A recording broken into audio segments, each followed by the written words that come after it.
like to thank Sharq Forum for inviting me here today. I want you to imagine a world if we all lent a digital hand, like our colleague just spoke about.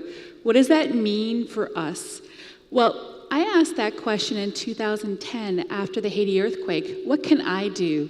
My sister is a physiotherapist. My brother-in-law is a civil engineer focused on water and sanitation.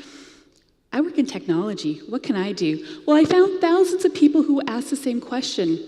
Fast forward to 2015, after the Nepal earthquake, 9,000 of us worked specifically on a map project with the Kathmandu Living Labs in Nepal, where we remapped the area, including helicopter pads in Sinapolchuk, which helped humanitarians deliver aid and response. So I call this the 5. What are the things that we can do in 5 minutes or in 5 hours a week? Now, John Ralston Saul, who's a Canadian philosopher, he asked people, what if we volunteered 5 hours a week around the world? Every single person, what would our society be like? Now, not everyone's life makes it possible to do that kind of thing, but I ask you, what potentially can you do? And by asking that question, I ended up working in humanitarian response, first as a volunteer and now as a staff. Now, the word humanitarian can be very intimidating. Frankly, I'm still intimidated calling myself a humanitarian. But technical skills are part of being a humanitarian, just like saving lives, just like delivering aid. We need information. We need information management. There's a whole sector within the humanitarian actors that need that detail. And they work in partnership with volunteers around the world and staff. There's an ask, and then there's a task. So I'm going to give you some 5-minute examples and then some longer examples of how you might be able to get involved. The caveat is that there's a lower population of people from the Arabic and MENA region and Islamic regions that are involved in these communities, so I'm asking you to do something about that with me. But let me get back to what does that mean in 5 minutes. So we started a program this spring, which is called What Futures? What Futures was involved with WhatsApp. We had an app, and we had a task. We were divided into groups. 3,212 people were divided into over 400 teams. I was on a team with people from India and from Qatar. We asked the question, what can we do with humanitarian response? How can we improve?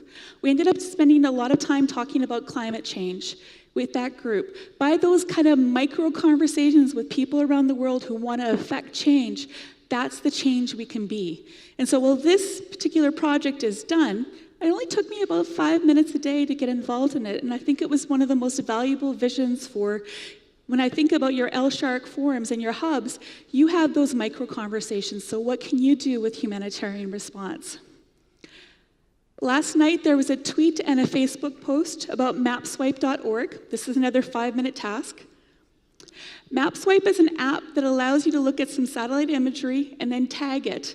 Basically, if there's a road or a building on it, you will tag it. You go tap, tap, tag. And what's exciting about this app that's on the Apple Store or on the Play Store is that that data gets aggregated into a massive data set, which then other people do a more difficult task. And that more difficult task is, again, drawing the buildings and the roads onto different maps. The map is called OpenStreetMap, which is the Wikipedia map. The task that we were asked to do last night was for malaria response in Angola.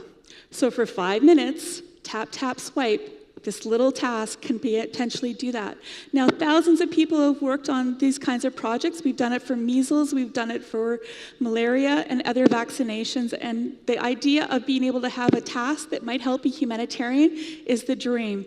Now, there's some larger things when you think about the skills that are offered out there. Now, each of you, when I'm talking about our technical skills, your analyst skills, all the skills that you have to offer, the things that you do online, those are skills that are directly applicable to humanitarian response. Now, that's a little bit of a conversion, because traditionally, that's not what we think about being a humanitarian, but that's the communities we're trying to build. And in fact, I started out in storytelling and coordination. I learned a skill to work in the map community, and then I got a new job. So I'm not saying this will be everyone's path. Maybe you'll only volunteer for a little bit. But inside of each of these, there's a number of different communities. It's called the Digital Humanitarian Network. And so we've divided up into teams and organizations and companies, and each one of them focuses on a different kind of content development and a different kind of information management.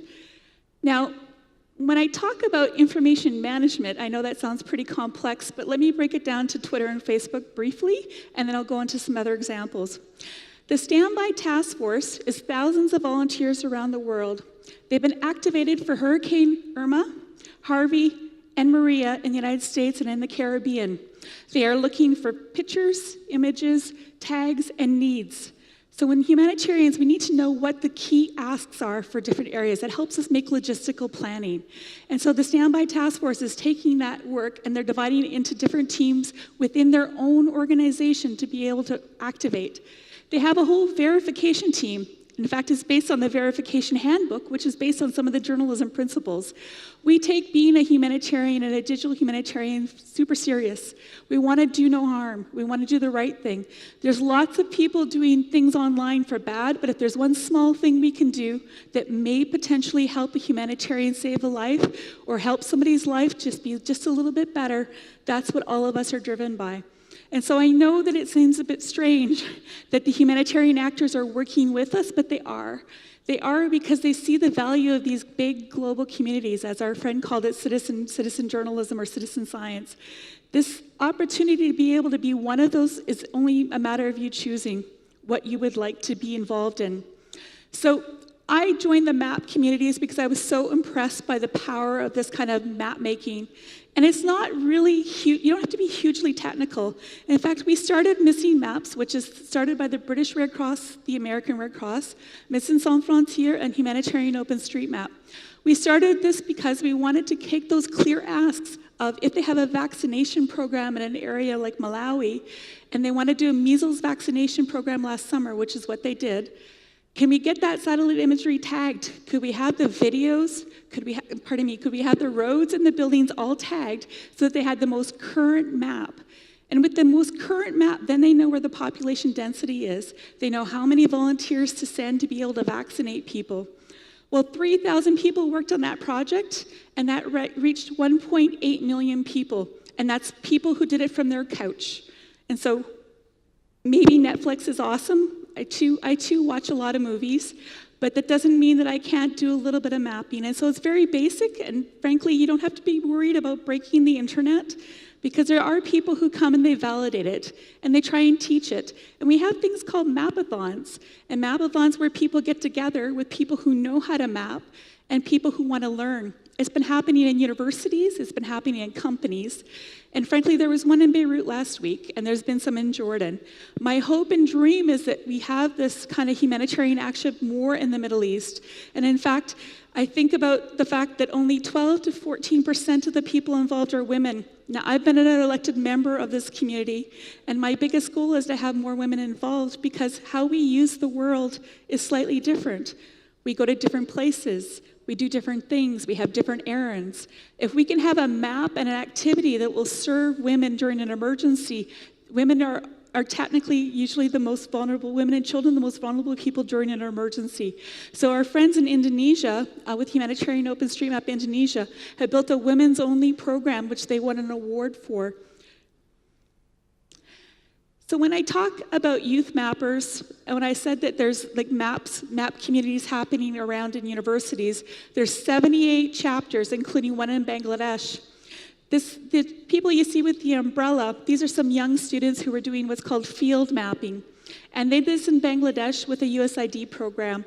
And they were mapping flood-resilient areas where the risk is. And then it was uploaded to the internet to the OpenStreetMap. This spring and this summer, there's been a lot of flooding in Nepal and in Bangladesh. It's affected many, many people.